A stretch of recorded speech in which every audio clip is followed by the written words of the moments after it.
Hello दोस्तों, नमस्कार। स्वागत है आप सभी का।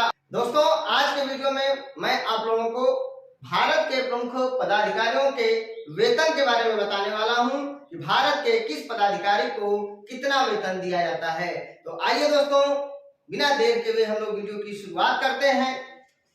दोस्तों, भारत के प्रमुख पदाधिकारियों के वेतन। दोस्तों, यह जो वेतन मैं आपको बताने जा रहा हूं, यह मासिक वेतन होगा, मंथली सैलरी होगा। तो दोस्तों, मैंने सबसे पहले लिखा है राष्ट्रपति। दोस्तों, राष्ट्रपति का वेतन 5 लाख रुपए है। राष्ट्रपति भारत का प्रथम नागरिक होता है और भारत में सबसे अधिक अगर वेतन कोई प्राप्त करता है वह भारत के राष्ट्रपति प्राप्त करते हैं। भारत के राष्ट्रपति को 5 लाख रुपए महीने का वेतन दिया जाता है। उसके बाद दोस्तों, दूसरे नंबर पे उपराष्ट्रपति। भारत का उपराष्ट्रपति भारत का दूसरा नागरिक होता है और दोस्तों, भारत के उपराष्ट्रपति को राज्यसभा के सभापति के रूप में 4 लाख रुपए वेतन दिया जाता है। दोस्तों, ध्यान रखिएगा इस बात का, भारत के उपराष्ट्रपति को उपराष्ट्रपति पद का वेतन नहीं दिया जाता है। भारत के उपराष्ट्रपति को राज्यसभा के सभापति के रूप में वेतन दिया जाता है। याद रखिएगा दोस्तों, भारत के उपराष्ट्रपति का काम तब होता है जब भारत के राष्ट्रपति का पद रिक्त हो। जब भारत के राष्ट्रपति का पद रिक्त होता है तो भारत के उपराष्ट्रपति कार्यवाहक राष्ट्रपति के रूप में कार्य करते हैं, तब वह राज्यसभा के सभापति के रूप में कार्य नहीं कर सकते। तो दोस्तों, ध्यान रखिएगा, भारत के उपराष्ट्रपति राज्यसभा के पदेन सभापति होते हैं। पदेन का मतलब एक पद पर रहते हुए दूसरा पद संभालना। तो भारत का उपराष्ट्रपति राज्यसभा का पदेन सभापति होता है और भारत के उपराष्ट्रपति को राज्यसभा के सभापति के रूप में वेतन दिया जाता है। तो भारत के उपराष्ट्रपति अर्थात राज्यसभा के सभापति का वेतन 4 लाख रुपए महीना दिया जाता है। तीसरे नंबर पर लोकसभा अध्यक्ष। दोस्तों, लोकसभा अध्यक्ष को भी 4 लाख रुपए वेतन दिया जाता है। अर्थात दोस्तों, राज्यसभा के सभापति और लोकसभा के स्पीकर अर्थात लोकसभा के अध्यक्ष को दोनों को 4-4 लाख रुपए वेतन दिया जाता है। आगे दोस्तों, राज्यपाल।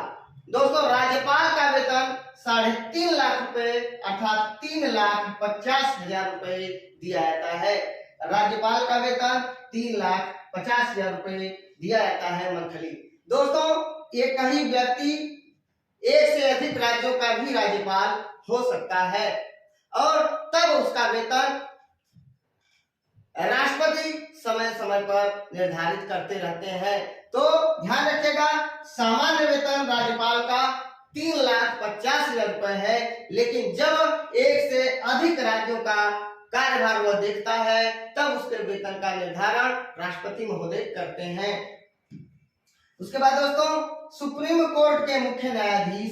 सुप्रीम कोर्ट दोस्तों, सुप्रीम कोर्ट या सर्वोच्च न्यायालय या उच्चतम न्यायालय तीनों एक ही होते हैं। तो सुप्रीम कोर्ट के मुख्य न्यायाधीश या भारत के मुख्य न्यायाधीश या सर्वोच्च न्यायालय के मुख्य न्यायाधीश या उच्चतम न्यायालय के मुख्य न्यायाधीश का जो सैलरी है, मंथली सैलरी, वह 2,80,000 रुपए है। तो सुप्रीम कोर्ट के मुख्य न्यायाधीश को 2,80,000 रुपए वेतन दिया जाता है।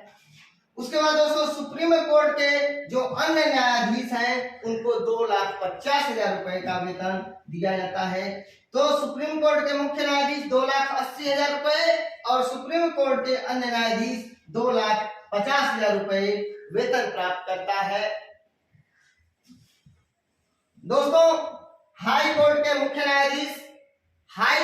न्यायाधीश को 2,50,000 रुपए का वेतन दिया जाता है। दोस्तों, सुप्रीम कोर्ट के अन्य न्यायाधीश और हाई कोर्ट के मुख्य न्यायाधीश का वेतन बराबर होता है, 2,50,000 रुपए। उसके बाद दोस्तों, हाई कोर्ट के अन्य न्यायाधीश का वेतन 2,25,000 रुपए है।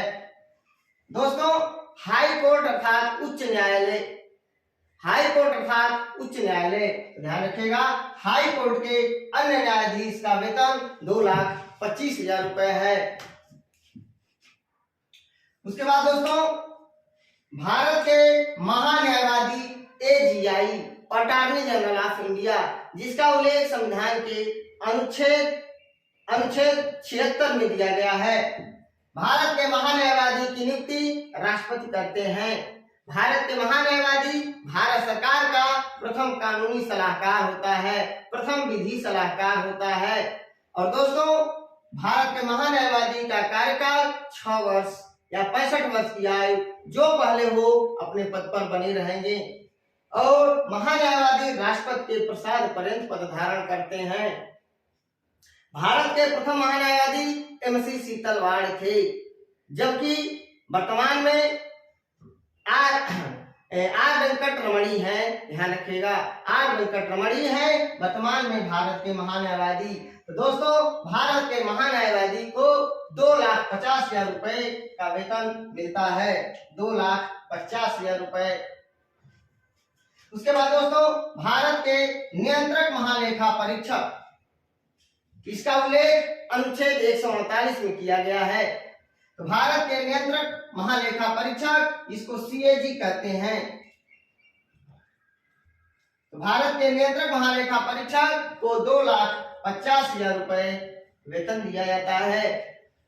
दोस्तों, भारत के प्रथम नियंत्रक महालेखा परीक्षक वी नरहरि राव थे, जबकि वर्तमान में भारत के नियंत्रक महालेखा परीक्षक गिरीश चंद्र मुर्मू हैं।